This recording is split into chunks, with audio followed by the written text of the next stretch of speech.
Hey guys, today I want to talk a little bit about my luxury watch collection and this new watch case that I just bought. So this watch case is really nice. I got it from Amazon. A company called Decoribe sells it. I got it for about $80, which is quite expensive for a watch case actually. My previous watch case, which I already did a video on back in 2020, that one was made by Case Elegance, and that one cost me 40 bucks and stored 6 watches. This one stores 8 watches and also has another section for other jewelry like rings and necklaces and bracelets and things like that. Let's take a look at my watch collection. I've changed out a few of the watches over the last 2 years. So let's take a look. First of all, I love this case. Like, it's real nice walnut, and it's definitely pretty heavy. So I really appreciate and this. Not sure if this is real glass or not, but it's definitely pretty nice, I think. So yeah, just want to talk about that case first. This is a really nicely done case. I think even though it's expensive at $80, I think it's worth it just because of how well built it is, right? You just take a look. It's absolutely solid and just a beautiful looking case. So yeah, this one by Decoribe, which I found on Amazon. A little bit more expensive than the other options, but again, I think it's worth it. It's very, very solid. This is my new watch collection as of 2022. I've already done unboxing videos for all these different models, but I am going to talk about what makes each of them so special, because I'm not the type of guy that collects one brand. I like to go with different brands and not even the name brands, right? So I don't really care about how famous it is. I do care about the style and the look and appearance. That's really what I care about, is the value, how much value do you get, and what it looks like, and just my personal preferences and tastes, right? So these are all going to be from different brands. Some of them are more well known than others. So let's go one by one. So going from, let's start off the bottom 4 right here. So again, this is a watch box that stores 8 watches. So the bottom 4 are all Swiss watches, and the up top 4 are from other countries like Germany and China. So we'll start from the Swiss watches first, I guess. Alright, so from the bottom left, this is my oldest watch here. This is the Oris GMT. I bought this way back in 2018, and this is basically my first luxury watch, because before the Oris, I just had Orients, and Orients are really nice, like nice value watches for the money. And I wore an Orient Eminence and an Orient Sun and Moon for a long time, and finally in 2017, I actually wore Seikos as well. So I wore a Seiko 5 and a Seiko Kinetic. So yeah, all I've worn before this were just Japanese watches, Orients and Seikos, which are really nice value for the money, but I want to get something a little bit, more classy. Want to see what, all the hubbub about Swiss watches is like, and I went with an Oris after doing a lot of research. Oris is a brand that back in the day, people would say it's a pretty nice value brand. These days, I think Oris has been pushing up their prices more and more, so they're not as good of a value anymore as they used to be, but they're still nice. Still make a lot of nice looking watches. I just don't think they're as good of a value as they used to be. But anyways, when I bought this one, this is also the most expensive out of all these. So yes, the first watch that I bought out of here is also the most expensive. $2,000 is what I paid for this watch. I bought it brand new, and it is a limited edition watch. So it's a GMT watch. I keep it because these days I'm stuck at home because of the COVID pandemic, as many people are aware. But when I do travel, like this watch I have used a lot when I was traveling in Korea. It has dual time zone feature because GMT feature, and what I like about it is, compared to most of the GMT models out there, which are mostly based on the Rolex GMT, they usually have this GMT hand, right? I don't like to have the GMT hand because I feel like it's just too simplistic of a solution. Also, I don't like to have those giant bezels, right? Or bezels, right? I don't like to have that. I rather prefer, this way of doing it. Oris just has a sub-dial. So you can see that this little globe sub-dial here, this one is for that GMT time zone. It's for a different time zone, and even has an AM PM indicator right there, this little black thing. That's saying PM right now. If it's white, then it says AM. So yeah, this is a nicely elegant way of doing it without having that GMT second hand, which I don't like that one. Just having too many hands on the watch. At least, across the dial. I like having a sub dial instead. So this is done pretty well, I think. I like having this GMT design. Also, yeah, this is a white dial. It has a nice galashing right here. It has a second sub dial right here. That's another thing that you'll note is a little bit different. Most watches have a seconds hand instead, right? So this one doesn't have a GMT hand, doesn't have a seconds hand. It has a GMT sub dial and a second sub dial, which I think is a nicely elegant way of doing the GMT design. And also has the date window down here at the bottom. And of course made in Switzerland, as Oris is a Swiss company. Yeah, that's what I like about this watch, and it's stainless steel, of course. And it has two pushers on the side. These pushers are to adjust the main time right here, right? So the sub dial for this one, the GMT, can be adjusted via the normal crown, but then this one is adjusted via the pushers. So that way you can have two different time zones. And that's the way that Oris did it, and I think it's fairly elegant. So yeah, this is a limited edition model, so they don't make this model anymore. Only 1,000 were ever made. This is called the GMT Greenwich Mean Time Limited Edition, and on the back you can see the person that came up with the idea of Greenwich Mean Time, which is Sir Sanford Fleming, a Canadian. So he is depicted on the back of this watch here. So no exhibition case back, but you get an engraving instead, which I actually prefer sometimes. Just yeah, having a nice engraving sometimes might be better than just having a plain old exhibition case back. But yeah, limited to 1,000 pieces. So that's why you won't see these very often. So yep, that's the first luxury watch that I bought out of here, also the most expensive, this Oris GMT. All right, so yeah, these bottom four are all Swiss. The second one is the Frederique Constant Slimline Moon Phase. I think Frederique Constant is a fairly well-known brand. It's kind of like a department store luxury brand. Some people might look down on that, but I actually really like FC's designs. I think FC, to me, they make some of the classiest designs in terms of their dials and complications, especially their moon phase. So I really am a big fan of FC's moon phase. So that's why this one is a slimline moon phase. This one retails for a lot more than $2,000, but I actually bought this for $1,300 on discount.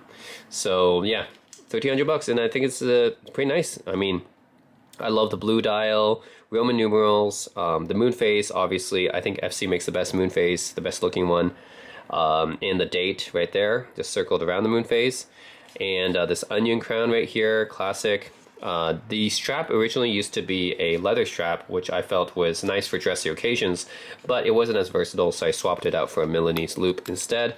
So right now it's using a Milanese loop, and I believe this is the most decorated back I've ever seen out of all my watches. So you can see how nicely decorated that back is. So yeah, I think FC is really nice with decorations. So this is definitely the best decorated watch that I own. So yeah, I love FC. I think they make some really beautiful, classy watches, and this is definitely my most decorated watch as well. So yeah, I like this. This is the second watch, second luxury watch that I bought. Not all of these are going to be in chronological order. It just so happened that these two are the first two watches that I bought here. All right, then we'll go with the next one here. This one is a fairly recent purchase. This is the Raymond Weil Beatles Let It Be limited edition. This is pretty much my main dress watch, I would say. So what I like about the the FC and stuff is that it's you can see how thick the Oris is, right? The Oris, the thing is, even though it's nice for traveling stuff, it's fairly thick. The FC is a slim line, so it's definitely thinner, wears better on my wrist. What I like for dress watches though is I want something like fairly thin, right? So yeah, this Raymond Weil is fairly thin. And I just like the design. I didn't buy it necessarily just because I was a Beatles fan. I do love the Beatles, but that's not the reason why I got it. I got it because of the unique design, right? You can see it's a skeleton, and it's cut out in the shape of the UK because this is a Beatles limited edition, so it's meant to pay tribute to the Beatles. So it's done in the shape of the UK, but there's nothing like that would really stand out too much about it as a Beatles timepiece. It's just a really cool design with the anthracite or gray dial and the gold tones on it. I really like that. And yeah, Raymond Weil, I would say, is kind of in the same segment as FC. So they operate in the affordable luxury segment. So this one wasn't too expensive. It's about $1,500. Definitely one of the more expensive watches here, but not the most expensive. And overall, when you're talking about luxury watches, $1,500 isn't that expensive anyways. And yeah, you can see that there's the Beatles logo on the back here. This one is limited to 3,000 pieces, so it's definitely not as limited as my Oris, but still limited. And yeah, I bought this because I like the gray and gold coloring and the skeleton shape here, the cutout in the shape of the UK. That's pretty unique. So yeah, this is a vegan leather strap. That's what they said, vegan leather strap. So yeah, this is basically my main dress watch. I think it's done pretty well. It's a nice dress watch here and looks very classy. All right, so yeah, that's the Beatles Let It Be limited edition by Raymond Weil. I think this is the Raymond Weil's fourth collaboration with the Beatles. They have 3 other different Beatles watches, but this one I think looks the best. And then this one is made in Switzerland, but technically it's an American company. So this is Bulova. I believe this may be the most well-known out of all my watch brands. So, you know, I don't have anything like too well-known on here. But Bulova, I'm pretty sure most people who are, you know, slightly interested in watches may know this brand. It's a very famous American brand. And most people may be familiar with Bulova's lower end offerings, as Bulova usually has a lot of cheap quartz watches for sale. And I think a lot of horologists, a lot of watch aficionados might turn up their nose at Bulova because Bulova generally operates in the really, you know, cheap, affordable segment, not even luxury. So most people won't even consider Bulova a luxury brand. But this particular watch is called the Banker. It's part of the Joseph Bulova line. The Joseph Bulova line is actually it's a line of limited edition watches that are all made in Switzerland.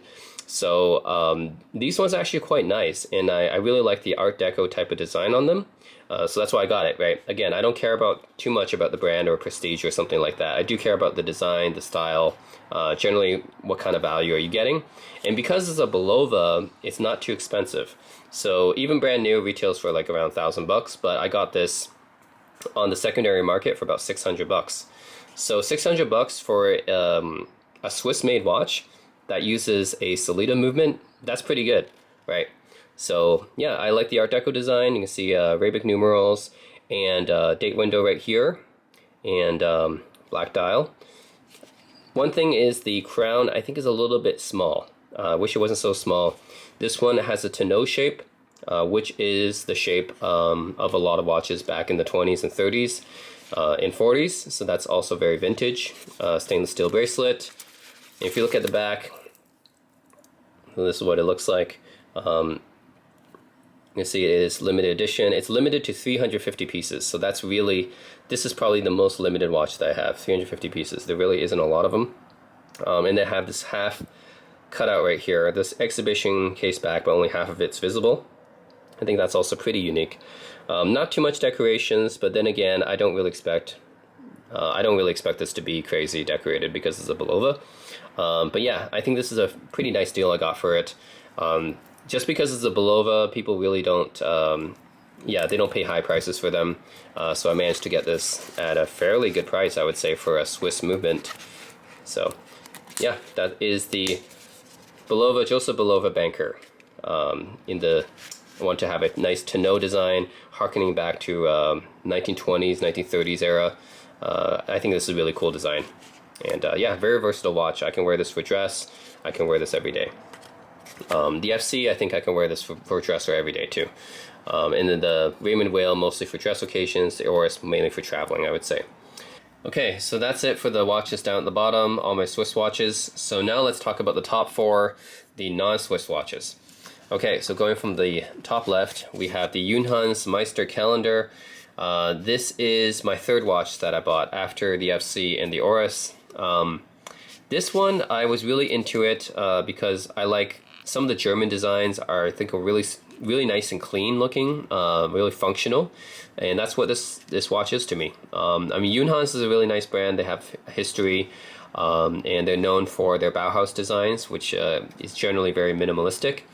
And this one, the Meister calendar, even though it's not the most minimalistic watch, it has a lot of functionality, but they do it in a way where it still doesn't take up a lot of space, right? So you can see this watch has like possibly the most complications while taking up the least amount of space, right? So this watch has the day indicator here, the month indicator here, the day indicator here, and a moon phase, and they pack it in a relatively small amount of space without making the watch look too crowded. Right? It doesn't look too busy. It's still like relatively clean, doesn't look too busy, and yet it contains so much information. And that's what I like about that. It's a nice gray dial too, and I think this might be my most worn watch out of all these. I think just for an everyday watch that I just go outside, like if you were to ask me, hey Tom, just go outside and hang out, whatever, and I don't have time to pick out any of these, I just choose this one by default because this one is so good for almost every occasion. Just a really nice everyday watch because it's so functional. It's still really beautiful, nice looking, clean design.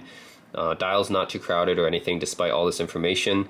So it's very, very functional. Like I said, it's got a lot of complications on it.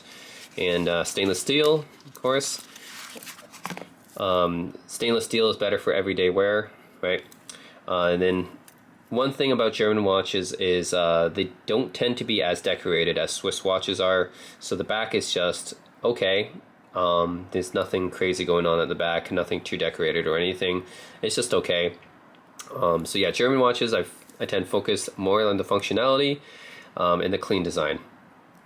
You're not going to get like a super decorated back or anything like that. But still, I love the design of this and the functionality of it. So for an everyday watch, I would wear the Junghans. And this cost me $1,500. So it's probably, amongst my watches, about the same price as the Raymond Whale.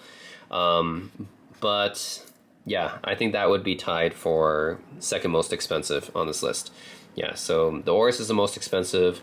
And then the Raymond Whale and the Junghans, both about the same price, $1,500 each. So yeah, and again, very, very functional watch. If I were just to pick any watch out of here just to wear every day, the Junghans would be my pick.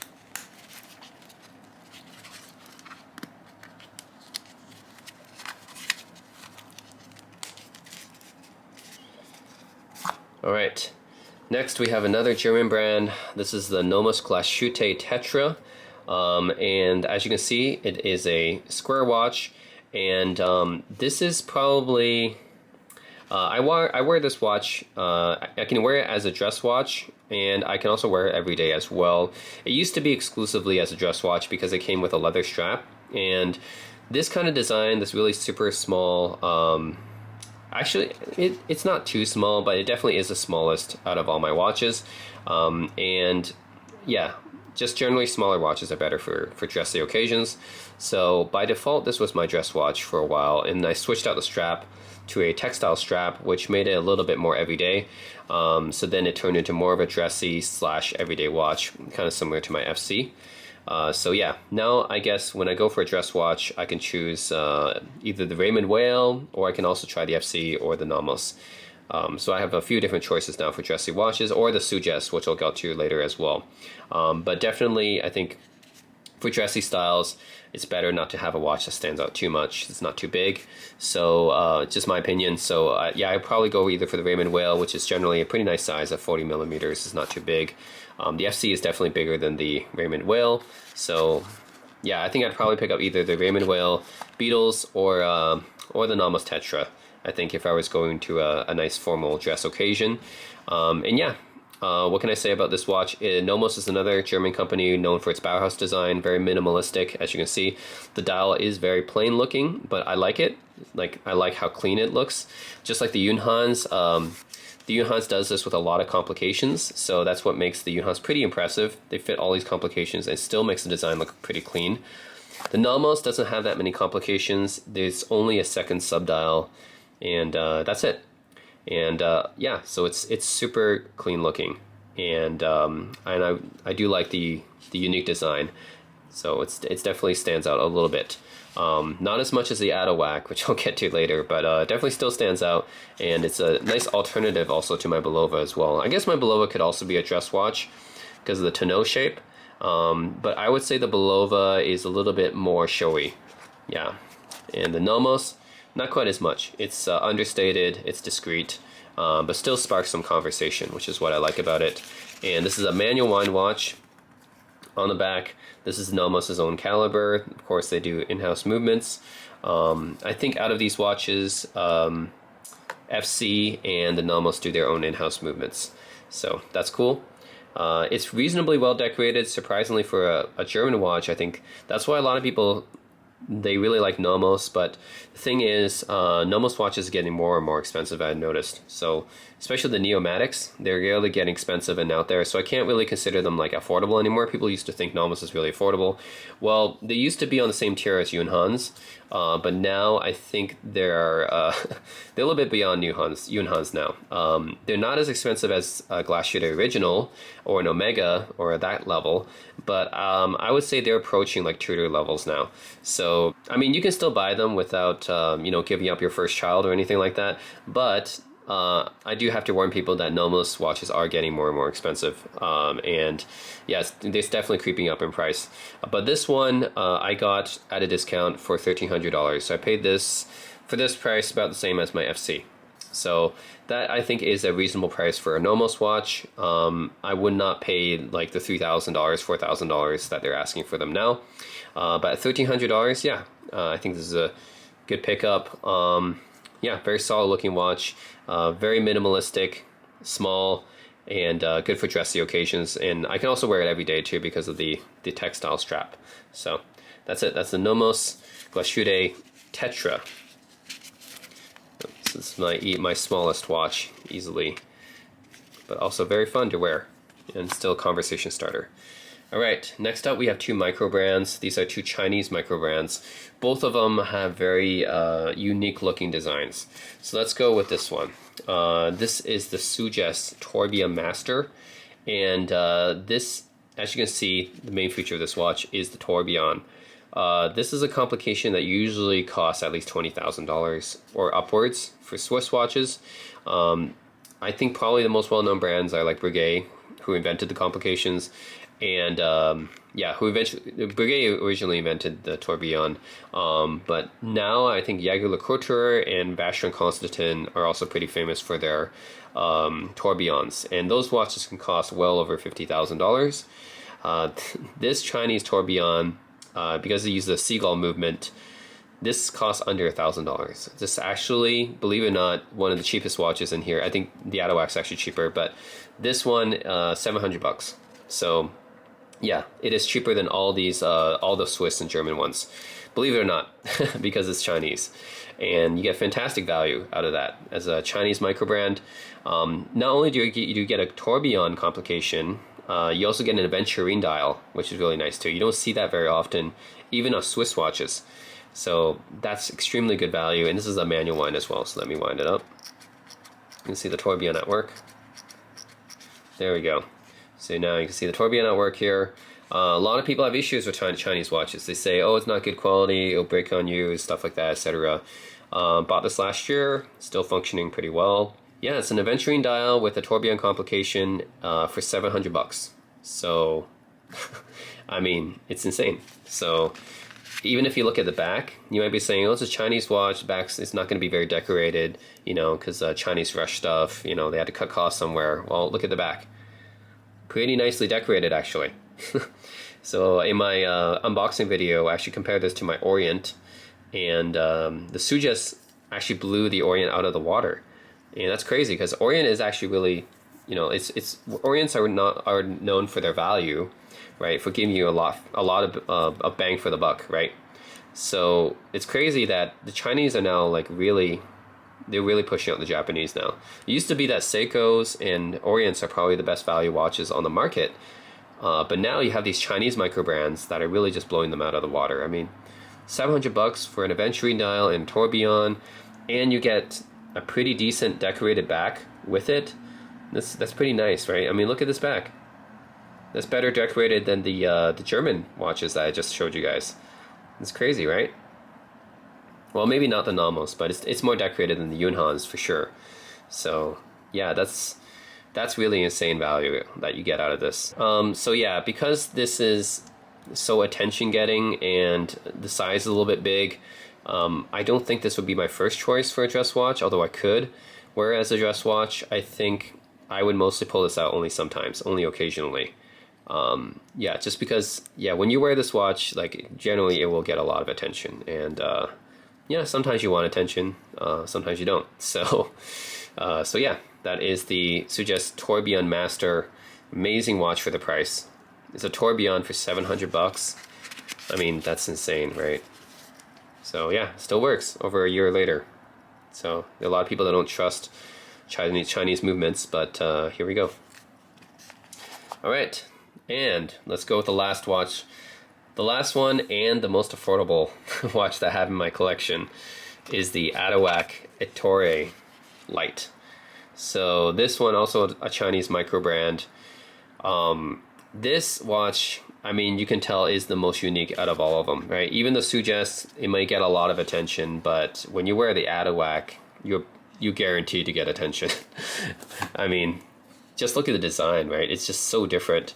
It's got a retrograde design. The crown is on the left side, and the way that you read this time is, I mean, this would be the hours, and then this would be the minutes, and then the seconds actually, yeah, you can see it, this will move, right? It's automatic, so I have to wear a bit for it to work, but yeah, the seconds will be continuously ticking down there. So yeah, the Atowak Ettore Drift from Chinese micro brand.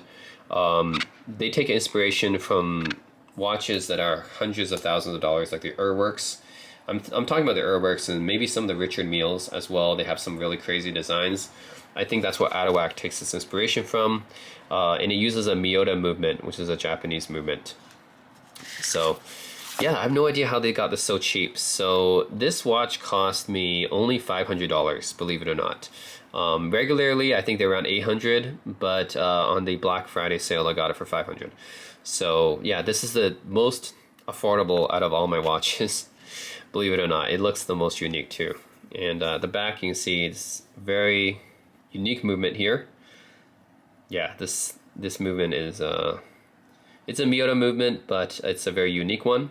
So anyways, guys, I know some people may not like Chinese movements or Chinese watches or brands, but come on. I mean, you get a tourbillon with an aventurine dial, and you get something like this for like, this is all less than $1,000. I mean, oh yeah, here you go. We got it moving.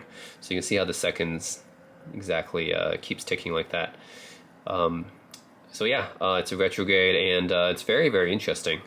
So as for when to wear this watch, the thing is, this watch is easily the biggest out of all my watches. It definitely stands out the most as well. So I would not wear this as a dress watch, of course. It does have a leather strap, but I will wear this more as maybe just like the Suggest. Sometimes, on occasion, I'll wear it, not all the time. Just because if you wear it on your wrist for a long time, it actually starts to get heavy, because this is not a light watch. This is actually fairly heavy. It's like the opposite of Nomos. The Nomos feels like wearing nothing. It's super light, whereas the Atowak, yeah, it gets heavy after a while. So I would not wear this watch for a long period of time, but it's definitely a conversation starter, and yeah, it's a watch you can wear maybe sometimes, not all the time though, because you might not want to get so much attention all the time, and you might not want to have something that's this heavy on your wrist all the time. But it is a very, very unique watch. So definitely, if you're looking for attention, the Atowak Ettore Drift, or this is actually the light, an Atowak Ettore Light. Yeah, so very, very interesting watch from a Chinese micro brand. So that's it, and that is the cheapest out of all these. Yeah, so definitely the Chinese are coming out with some pretty interesting watches here. So yeah, guys, that's my watch collection. So just for summary, the Atowak Ettore Light. This is my cheapest watch, believe it or not, but also gets the most attention. It has the most unique design. It's also the heaviest and biggest out of the group. So I would only wear this sometimes if I'm looking for something, you know, more fun and quirky. If I'm looking for attention, I can wear this. So yeah, let's see, Atowak, and then the Suggest Tourbillon Master. Another watch that will get some attention, not as much as the Atowak, but still, I think this is a really cool watch for the price. I mean, especially if you're a fan of tourbillons. Looks a little bit more luxury because of the gold case and the aventurine and stuff. Can definitely fool people into thinking that you have like a really expensive watch on your wrist. Again, I wouldn't wear it all the time, but sometimes I can wear it and have some fun. And then the Nomos Glashütte Tetra. This is the smallest and lightest watch that I have in this group. I can wear it for dress occasions, or I can wear it every day. Yep. And the Junghans Meister Calendar, just a really nice everyday watch. Very, very functional. Love the clean design on it. Yeah, just really nice, good for most everyday occasions. Then the Bulova, Joseph Bulova Banker. This is another watch I can wear every day. If I'm looking for something a little bit different than watching like a plain old watch, this one has a tonneau shape, Art Deco design, so it's a little bit more quirky than your typical, you know, this is the Junghans Meister Calendar is probably just more of a typical looking watch that's very functional, I can wear every day. If I'm looking for something a little bit different, I can wear the Joseph Bulova Banker. So it's that one. And then for dressy occasions, I can pick up the Raymond Whale Beatles Let It Be limited edition. Yeah, this nice skeleton design with the heartbeat movement. Yeah, pretty nice dress watch. Fairly small and yeah, fairly thin. So yeah, just a nice attention getter, but not doesn't stand out too much, but it just looks really classy. And then the Frederique Constant, the FC Slimline Moon Phase. Very beautiful looking watch. Beautiful dial and moon phase here. I can wear this every day, or I can wear this as a dressy watch. I think I probably lean towards every day, especially after putting the Milanese loop on. Yeah, for dressy designs, I'd probably go smaller, like the Raymond Whale or the Nomos. But yeah, this is another one I can probably compare to my Junghans here. I wear my Junghans more probably, but the FC I pick up fairly often as well. So yeah, just a nice design, very beautiful. And finally, the Oris GMT. My most expensive watch on here, and ironically, probably the watch I wear the least out of all these, just because I don't travel as much anymore. This one I wear almost exclusively when I travel, and that's it. Just because this is a fairly heavy watch. I mean, you can see the case is fairly large. Yeah, it's a little bit heavy, not as heavy as the Atowak, but fairly heavy watch. Very nice. I mean, I love the GMT design.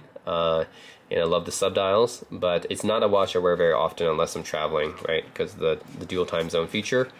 Yeah, that is it. That is all my watches. Let me know if you guys have any questions about any of these. I love collecting watches, and I'm probably going to stop myself here because I don't want to go crazy and spend too much money on watches or anything. I just think that this is a pretty diverse collection to have.